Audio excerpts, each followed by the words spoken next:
Hi friends, అందరికీ నమస్కారం. Welcome to Ghana employ pension న్యూస్కు స్వాగతం. ఫ్రెండ్స్, ఈపీఎఫ్ఓ పెన్షనర్లకు పెన్షన్ 7,500కు పెంపు ప్రభుత్వం కీలక ప్రకటన.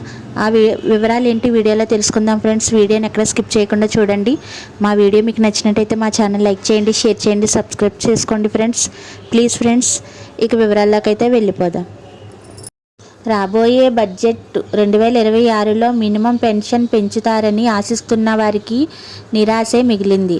ఎంప్లాయీస్ పెన్షన్ స్కీము 1995 కింద ప్రస్తుతం ఉన్న మినిమం పెన్షన్ను 1000 నుంచి 7,500కు పెంచే ఎలాంటి ప్రతిపాదన లేదా కాలపరిమితి లేదని కేంద్ర ప్రభుత్వం మరోసారి స్పష్టం చేసింది.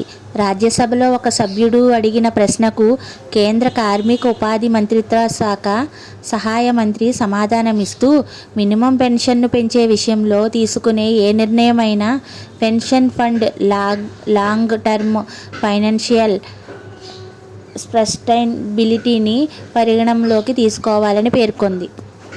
రాజ్యసభ ఎంపీ డాక్టర్ మేధా విశ్రామ్ కులకర్ణి ఈ అంశాన్ని లేవనెత్తారు. పెరుగుతున్న ద్రవ్యోల్బణం నేపథ్యంలో ఈపీఎస్ 95 పెన్షనర్లు ఎదుర్కొంటున్న ఆర్థిక ఇబ్బందులను ఈ సందర్భంగా ప్రస్తావించారు. ప్రస్తుతం పరిస్థితుల్లో నెలకు 1000 సరిపోదని, మినిమం మంత్లీ పెన్షన్ 7,500కు పెంచాలని మహారాష్ట్రలోని లక్షలాది ఈపీఎస్ పెన్షనర్లు చేస్తున్న డిమాండ్ గురించి ప్రభుత్వానికి తెలుసా అని ప్రశ్నించారు. ఈ విషయం గురించి మరిన్ని ప్రశ్నలు అడిగారు.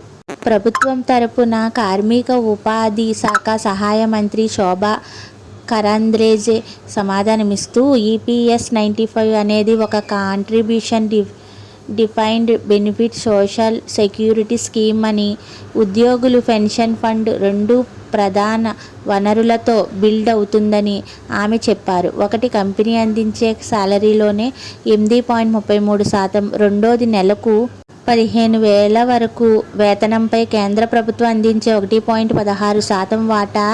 ఈ ఫుల్ ఫండ్ నుంచే ఈపీఎస్ 95 కింద అన్ని పెన్షన్ పేమెంట్స్ జరుగుతాయి. ప్రస్తుతం ప్రభుత్వం బడ్జెట్ సపోర్టుతో నెలకు కనీసం 1000 పెన్షన్ అందిస్తుందని కేంద్ర మంత్రి చెప్పారు. ఎంప్లాయీస్ ప్రావిడెంట్ ఫండ్ ఆర్గనైజేషన్ ద్వారా అందించే కేంద్రం 1.16% వరకు వాటాకు అదనంగా ఈ డబ్బు ఇస్తున్నట్లు స్పష్టం చేశారు.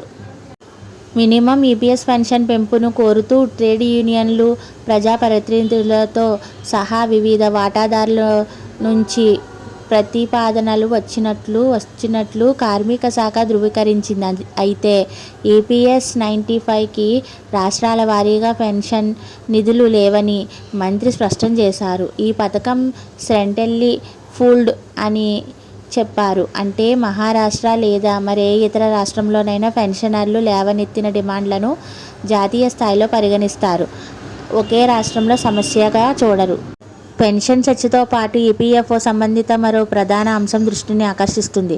అదే మాండిటరీ ఈపీఎస్ కాంట్రిబ్యూషన్ వేజ్ లిమిట్ను పెంచే ప్రతిపాదన. ప్రస్తుతం తప్పనిసరి ఈపీఎఫ్ఓ కవరేజ్ నెలకు 15,000 వరకు బేసిక్ సాలరీ వచ్చే ఉద్యోగులకు మాత్రమే వర్తిస్తుంది. ఈ లిమిట్ సుమారు 12 సంవత్సరాల క్రితం నిర్ణయించారు. ఈ పరిమితిని 25,000కు పెంచాలని ప్రభుత్వం యోచించినట్లు మీడియా నివేదికలు సూచిస్తున్నాయి. ఒకవేళ ఇది అమలైతే చాలామంది ఉద్యోగులు ఈపీఎస్ కవరేజ్ పరిధిలోకి వస్తారు.